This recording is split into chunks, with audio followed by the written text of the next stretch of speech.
évoquer l'histoire de l'économie des déchets et d'abord parler de l'anarchie. Chacun dans son village, dans sa petite ville, dans son quartier de grande ville, chaque entreprise, chaque commune se débarrassait de ses déchets de façon anarchique. C'est l'histoire de l'anarchie avec des décharges publiques en plein air, avec des déversoirs privés dans les rivières, au bord des étangs, partout.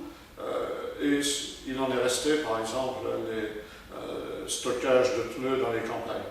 Cette anarchie est close relativement par un homme, un préfet à Paris, le préfet Poubelle, qui met en place les premières règles dans les années 1880 de collecte des déchets et de rassemblement, par conséquent, de ce que la civilisation urbaine et la civilisation industrielle produisent de plus en plus.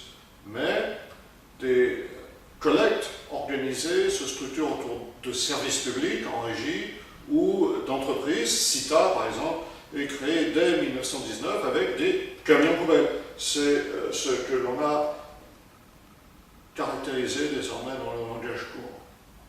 Et ce qui fait exploser l'économie des déchets, c'est la croissance de la consommation, c'est les Trente Glorieuses et c'est l'industrialisation massive de l'emballage. Le tonnage de déchets a doublé en France entre 1975 et 2000. On atteint presque 30 millions de tonnes.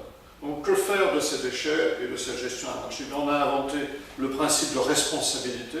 Les collectivités locales doivent prendre en charge désormais ces déchets. Des lois sont intervenues en 1975, en 1992, une loi royale déjà, et en 1995, des directives européennes ont essayé d'unifier les comportements en 1994, en 2000, en 2008.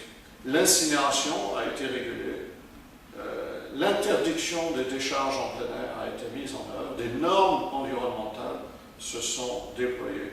Du coup, un capitalisme des déchets a surgi autour de deux grands groupes de réputation mondiale, de niveau et de réputation mondiaux, autour de la Générale des Eaux à partir de 1953, qui est devenue ensuite Onyx en 1989, et aujourd'hui au sein de Veolia Environnement, et le groupe CITA, qui, intégré au sein de Suez, puis de GTF Suez, a lui aussi, comme sa rivale, fédéré plein d'entreprises locales, régionales, et ces deux groupes sont devenus des groupes mondiaux, gérant des déchets en Scandinavie, au Royaume-Uni, à Hong Kong. Des groupes régionaux ont surgi, comme Nicolas, comme de Richebourg, qui viennent obtenir des contrats également lors des attributions de TSP. Le débat a surgi, faut-il maintenir les régies au sein des communautés urbaines, des syndicats intercommunaux, ou faut-il favoriser la délégation de services publics avec des statuts des salariés en jeu, le contenu et le rythme du travail en jeu également. Mais ce qui est apparu de plus en plus important au tournant du XXIe siècle, c'est de produire moins de déchets, donc d'anticiper et essayer d'installer ce qu'on appelle le cycle court des déchets, faire en sorte que chaque responsable de production de déchets soit en même temps celui qui tente d'économiser cette production. Par ailleurs, c'est déployer de plus en plus la revalorisation des déchets, c'est-à-dire essayer de les transformer, le principe de la biomasse, le principe de la récupération du verre, des cartonnages, des pneus, etc., de tous ces produits industriels. Enfin, on s'est aperçu que la notion de déchets s'étendait largement à tout ce qu'on appelle les déchets toxiques, les déchets industriels, les déchets hospitaliers, et il a fallu mettre au point, là encore, des procédures. Donc le droit des déchets européen, national, ou le droit spécialisé adapté à chaque configuration de cycle de déchets, toutes ces formes de droit se sont accumulées et un droit public des déchets s'est affirmé, et l'on peut dire que c'est l'une des branches importantes désormais de l'économie et du droit des siècles des services d'intérêt économique généraux.